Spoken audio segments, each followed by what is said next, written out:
తేలికగా వెళ్ళిపోతానో అంత తేలికగా శరీర పతనానంతరం స్వర్గలోకానికి వెళ్ళిపోతున్నాడు గోసేవ చేసినవాడు. కాబట్టి ఉత్తరగతి లాభవైభవము తంగిటి జున్నుగ చేయు గోవులెవ్వరుతొగ వానికొల్తొరు అనివారణ చొత్తురు వారు నాకమున్. వారు ఏ విధమైన అనుమానం లేకుండా ఉత్తమ గతులు పొందుతారు అని చెప్పి గోవు యొక్క వైభవం గురించి మనకి మహాభారతంలో వ్యాసుల వారు చెప్తే దాన్ని తిక్కన గారు ఆంధ్రీకరించి మనకి పర్వాలలో అందించారు. అంత గొప్పది గోవు. లోకంలో ఒక్కటి జ్ఞాపకం పెట్టుకోండి, ఒక వస్తువు ఎంత గొప్పదైనా దాన్ని బాగా మనం ఆదరించాలి అన్న బుద్ధి కలగాలన్నా ముందు ఉండవలసినది ఏది అంటే శాస్త్రము మీద నమ్మకం ఉండాలి, గురువాక్యము మీద నమ్మకం ఉండాలి. శాస్త్రము మీద గురువాక్యము మీద నమ్మకము లేనంత కాలము ఏది చెయ్యాలన్న కోరిక పుట్టదు. కలియుగానికి ఉండే ప్రధాన లక్షణమేమి అంటే భాగవత ప్రారంభంలో అంటారు, అలసులు మందబుద్ధియుతులు అల్పతరాయువులు ఉగ్రరోగ సంకలితులు మందభాగ్యులు సుకర్మములివ్వీ చెయ్యజాలరీ కలియుగమందు మానవులు కావున ఎయ్యది సర్వసౌఖ్యమయ్యలవడు ఏమిటంబడము ఆత్మకు శాంతి మునీంద్ర చెప్పవే అంటారు. అలసత్వం, మందబుద్ధి, సోమరితనం, మంచి కార్యం చెయ్యాలన్న కోరిక పుట్టకపోవడం ఇవన్నీ కలియుగానికి ఉండే లక్షణాలు. అందుకే కలియుగంలో భగవంతుడి యొక్క వైభవం ఏమి అంటే ఆయన ఎప్పుడూ కూడా సద్బుద్ధిని లోకానికి ప్రచారం చేస్తూ ఉంటాడు. అందుకే అనేక మంది గురువుల రూపంలో భగవంతుడు వచ్చాడు. గురువు అన్న మాటకి అర్థాన్ని మీరు ఒక కోణంలో పరిశీలన చేస్తే గురువు అంటే బరువు అని అర్థం. బరువు అంటే భౌతికంగా శరీరము యొక్క బరువుని బట్టి చెప్పరు. ఈయన బాగా బరువుగా ఉన్నాడు కాబట్టి ఈయన గురువు గారండి అనరు. బరువున్నవాడు గురువు కాడు, శిష్యుడి దృష్టిలో బరువైన వాడు గురువు. శిష్యుడి దృష్టిలో అంటే శిష్యుడు మా గురువు గారి కన్నా గొప్పవారెవరు, మా గురువు గారి నోటితో శుభం భూయాత్ అంటే మా గురువు గారు ఏం చెప్పారో అది సత్యము, మా గురువు గారి నోటి వెంట అసత్యం రాదు. ఆయన ఏదైనా చెప్పారు అంటే దానిని మించినది ఇంకొకటి ఉండదు. అది నేను ఆచరిస్తానన్న నమ్మకం ఉన్నదనుకోండి, అది శిష్యుడికి గురువు పట్ల ఉన్నటువంటి గురి. ఆ గురి ఉంటే తప్ప గురువు కాడు. లోకంలో కొంతమంది గురువు గారు అని పిలుస్తారు.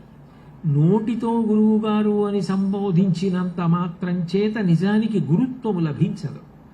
గురుత్వము దేని చేత లభిస్తుంది అంటే అవతల వారికి యువతల వారి యందు ఉన్న గురి కారణము చేత గురువు అవుతారు.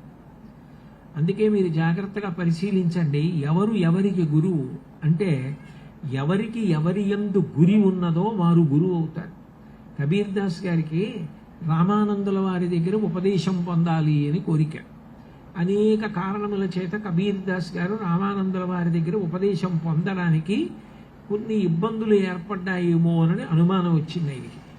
ఎట్లాగైనా గురువుగారి దగ్గర ఉపదేశం పొందాలి. గురువుగారు ఏం చేయాలి? శిష్యుణ్ణి ముట్టుకోవాలి, ముట్టుకుని ఉపదేశం చేయాలి. గురువుగారి పాదం శిష్యుడి తల మీద పెట్టి ఉపదేశం చేస్తే ఇంకా గొప్ప. అది చాలా చాలా గొప్పదిగా వర్ణింపబడుతుంది. మహాత్ములైన గురువులు అట్లా చెయ్యడం ఉపదేశం. అందుకని కబీర్ దాస్ గారు ఏం చేశారంటే రామానందుల వారు ప్రతిరోజు పొద్దున్నే గంగా స్నానానికి వెళ్ళేవారు. బాగా చీకట్లో గంగా స్నానం చేసి బయటికి వస్తుంటే ఏమీ తెలియనట్టు ఆ పక్కన ఉన్నటువంటి ఇసుక తిన్న మీద అడ్డంగా పడుకున్నారు బోర్లా కబీర్ దాస్ గారు. రామానందుల వారు రామనామం చేసుకుంటూ వెళ్ళిపోతున్నారు. వెళ్ళిపోతూ చీకట్లో అక్కడ కబీర్ దాస్ గారు పడుకున్నారని చూడలేదు. ఆయన తల మీద పాదం వేసి వెంటనే అది తల అని అర్థమై శ్రీరామ్ శ్రీరామ్ శ్రీరామ్ అన్నారు. నా తల మీద గురువుగారి పాదం పడి శ్రీరామ్ అన్నారు కాబట్టి నాకు గురువుగారు రామతారకం ఉపదేశం చేసినట్టే అని గురువుగారి మీద దృష్టి పెట్టుకుని తరించిపోయాడు కబీర్ దాస్ గారు. శిష్యుడి యొక్క దృష్టికోణం, అసలు శిష్యుడికి గురి ఉండాలి తన గురువు మీద. ఆ గురి సరి అయిన గురువు గురించి అవగాహన ఉండి గురువు మీద ఆ గురి ఉండాలి. ఆ గురి లేదనుకోండి, గురువు గారిని పిలిచినంత మాత్రం చేత ఉపయోగం ఏముంటుంది? శిష్యుడికి ఆ నమ్మకం ఉండాలి. గురువు మీద ఆ నమ్మకం ఉన్నప్పుడు, శాస్త్రం మీద నమ్మకం ఉన్నప్పుడు దానిని శ్రద్ధ అని పిలుస్తారు. శంకరాచార్యుల వారు శ్రద్ధ అన్న మాటకి వ్యాఖ్యానం చేశారు. శాస్త్రస్య గురువాక్యస్య సత్యబుద్ధ్యావధారణ సా శ్రద్ధ కడితా సిద్భి యయా వస్తూపలభ్యతే. మా గురువు గారి కన్నా గొప్పవారెవరు? శాస్త్రము కన్నా గొప్పది ఇది. ఈ నమ్మకం ఎవరికి గట్టిగా ఉంటుందో వారు శ్రద్ధావంతులు అని గుర్తు. గురువు ఏం చెప్తారు? తేలికైనటువంటి మార్గంలో తరించేటటువంటి మార్గాన్ని చెప్తారు. మీరు శివారాధన చెయ్యండి, విష్ణు ఆరాధన చెయ్యండి, అంబికని ఆరాధించండి, సూర్యుణ్ణి ఆరాధించండి. కానీ సనాతన ధర్మంలో అత్యంత ప్రధానమైనది ఏది అంటే గో సేవ, గో పూజ ఏ విధానము తిరస్కరించదు. అయినప్పుడు అటువంటి గోపూజ, గో సంరక్షణ, గోసేవ చెయ్యకుండా ఉండడం ఎట్లా సాధ్యం? అసలు నేను ఎన్ని దేవాలయాలకు వెళ్ళానన్న దానికన్నా, ఎన్ని దేవాలయాలు కట్టానన్న దానికన్నా, ఎన్ని దేవాలయాలకి ప్రదక్షిణాలు చేశానన్న దానికన్నా, ఇన్ని దేవాలయాల ఉనికికి ఆధారం గోవు. ఆ దేవాలయాలలో ఉన్న దేవతలకు హవిస్సెలా పెడుతోంది? గోవు వల్ల పెడుతోంది.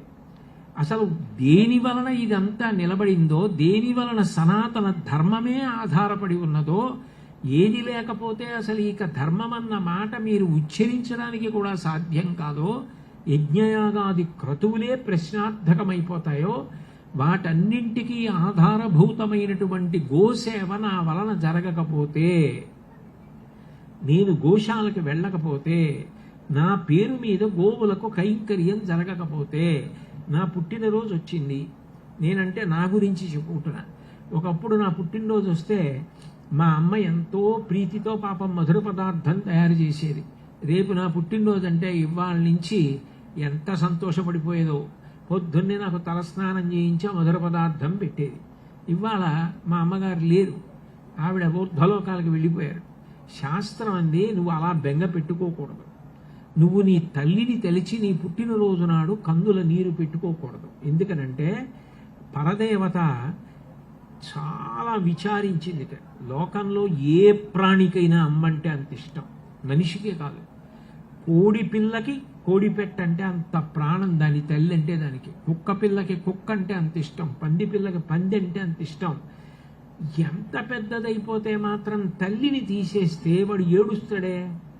మరి నేను ఎట్లా వాడిని, తల్లిని తీసి వాడికి తల్లి కనపడేటట్టు చెయ్యాలంటే నేను ఏం చెయ్యాలి అని ఆలోచించిందట. ఒక్క అమ్మని నేను తీసుకునే ముందు వాడికి 3 అమ్మలనిచ్చి తీసుకుంటానని 3 అమ్మల్ని ఇచ్చింది. అదే మొట్టమొదటిది గోమాత. నా పుట్టినరోజు నాడు మా అమ్మ లేదని నేను బెంగపెట్టుకోక్కర్లేదు. నేను ఆ రోజున ఆవు పాలలో నల్లటి నువ్వులు వేసుకొని బెల్లం వేసుకొని తింటే ఆయుర్వృద్ధి కారణం. మా అమ్మ పెట్టిన మధుర పదార్థం తిన్నట్టే. నేను ఆ రోజు గోపూజ చేసి గోవుకి ప్రదక్షిణం చేస్తే మా అమ్మ పూజ చేసినట్టే. అమ్మ ఒక్కదాన్ని తీసుకోవాలి అంటే పరదేవత లోకమాత 2 అమ్మల్ని ఇచ్చింది, భూమాత, గోమాత. మీ అమ్మని చూడాలనుకుంటే అదిగో మీ అమ్మ వాటన్నిటిలో ఉంది. మీ అమ్మని ముట్టుకోవాలంటే గోవును ముట్టుకో. మీ అమ్మకి ఏదైనా, అమ్మ ఇవాళ ఏదో చాలా ఇష్టం అమ్మకి, ఇది అమ్మకి పెట్టాలని నీకు అనిపించింది, వెళ్ళి గోగ్రాసం పెట్టు, నువ్వు అమ్మకి పెట్టినట్టే. అమ్మని తీసుకునే ముందు గోమాతనిచ్చింది. నేను గోమాతని చూడడానికి వెళ్ళడానికి కష్టం, పెద్దవాడిని అయిపోయానంటావా, భూమాతనిచ్చింది. నువ్వు ఎక్కడున్నా ఈ తల్లిలోనే ఉంటావు. ఆ తల్లి పాలు తాగి పెరిగావు, చివరికి ఈ తల్లిలో కలిసిపోవాలి. ఈవిడ నీకు ఎప్పుడూ కనపడుతుంది. అందుకని భూమాతగా గోమాతగా రెండిటిని ఆ పైన భక్తితో సేవించడానికి దేశమాతని. భూమాతలో అంతర్భాగమేగా దేశమాత. ఇన్నిటిని ఇచ్చి జన్మనిచ్చిన తల్లిని పరదేవత తీసుకుందిట. శాస్త్రములు చెప్తున్నాయి, గురువులు చెప్తున్నారంటే దీని మీద మనం నమ్మకం పెట్టుకోవాలి. భీష్మాచార్యుల వారంతటి వాడు పంచమ వేదంలో చెప్పాడు, వ్యాసుడు చెప్పాడు. వేదం గౌర్వారగ్నిహోత్రం అంది. గో సూక్తం అని వేదంలో గోవుల మీద సూక్తం ఉంది. దుర్గా సూక్తం, భూసూక్తం, పృథివీ సూక్తం, శ్రీ సూక్తం, పురుష సూక్తం ఇవన్నీ ఉన్నట్టే గో సూక్తం. ఆగావో వగ్మన్భద్రమక్రం సీదంత గోష్ఠైరణయంతస్మే ప్రజావతీ పురరూపాహ్య స్యు ఇంద్రాయ పూర్వే రుషసోదుహానా అని. గోవులు పుష్టిగా ఉండాలి. ఎప్పుడు నాకు ఆవుల అరుపులు వినపడుతూ ఉండాలి. ఆవులు మా ఇంటి ముందు ఉండాలి. ఎప్పుడు ఆవులు నా ముందు ఉండాలి, ఆవులు నా వెనక ఉండాలి. నేను రోజు గోవుల్ని పోషించాలి. అంటే ఇవన్నీ ఎవరు చెప్పింది? గురువాక్యం. గురువు అంటే మనకి గురి. గురువు అంటే మనం ఎన్ని నమస్కారాలు పెట్టామన్న దాంతో కాదు. గురువు సంతోషించేది దేని వలన? తను చెప్పిన మాట ఎవరు పాటిస్తున్నాడో వాడిని చూసి గురువు సంతోషిస్తాడు. గురువుకి నువ్వేదో చేసి గురువుని సంతోష పెట్టగలను అనుకోవడం భ్రమ. ఎందుకనంటే గురువు భౌతికంగా దేన్ని కోరడు. నాకు ఈ పంచెల చాపు కావాలి, నాకు ఈ డబ్బు కావాలి, నాకు ఈ గొలుసులు కావాలి, నాకు అది ఇవ్వండి, ఇది ఇవ్వండి. గురువు కోరడు. గురువుకి చాలా ఇష్టమైన పని ఏమిటంటే శాస్త్రము చేత ప్రతిపాదింపబడినది ఏదో అది గురువుకి ఇష్టం. చంద్రశేఖరేంద్ర సరస్వతి మహాస్వామి వారు సనాతన ధర్మానికి అంతా చేసి చిట్ట చివర ఒక మాట అన్నారు. గోమాత విషయంలో చెయ్యవలసినంత నేను చెయ్యలేకపోయానేమో అన్నారు. అంటే గో సంరక్షణ అంత ప్రధానమైన విషయం. అప్పుడు గురువుల మాట మనం నిలబెట్టినట్టే కదా. గురువు దేని చేత సంతోషిస్తారు? గురువు గారు సంతోషించే పని చేసి మనం గురువు గారి దగ్గరికి వెళ్ళామనుకోండి. గురువు గారు లోపల కూర్చున్నారు, ఆవు అక్కడ కూర్చునుంది, ఆవు పడుకునుంది. మనం గోవుకి ప్రదక్షిణం చేసి గురువు గారి దగ్గరికి వెళ్ళామనుకోండి. గురువుగారు ఎంతో సంతోషిస్తాడు, వీడు మీరు చెప్పిన మాటని శాస్త్రాన్ని పాటించాడు అని. గురుప్రీతికి కారణం గోసేవ. గోసేవని మించినది ఇంకొకటి లేదు. గోసేవ చేసిన కారణం చేత దాన్ని చెప్పిన గురువులు కూడా సంతోషిస్తారు. కాబట్టి గురుస్థానమైనటువంటి ప్రదేశంలో ఎక్కడ గురువు ఆరాధింపబడుతున్నారో అటువంటి చోట మనం గోసేవ చేసి గురువుగారి దర్శనం చేసుకోవడానికి వెళ్ళామనుకోండి. అప్పుడు గురువుగారు ఎంతో ప్రీతి చెందుతారు. గురువు విషయంలో ఒక ప్రధానమైన భేదం ఉంటుంది. మీరు బాగా దీన్ని తెలుసుకునే ప్రయత్నం చెయ్యాలి. గురువు రెండుగా ఉంటాడు, గురువు ఆచార్యుడు అని. ఇద్దరిది సమాన స్థాయి, ఇద్దరిదో ఏ విధమైనటువంటి భేదము ఉండదు. నువ్వులు గింజంత తేడా కూడా ఉండదు. కానీ ఒకరేం చేస్తారంటే ఆచారమును పాటిస్తారు. ఏ ఆశ్రమంలో ఉన్నారో ఆ ఆశ్రమం యొక్క నియమ పాలనం చేస్తారు. ఉదాహరణకి శంకరాచార్య, భీష్మాచార్య, ద్రోణాచార్య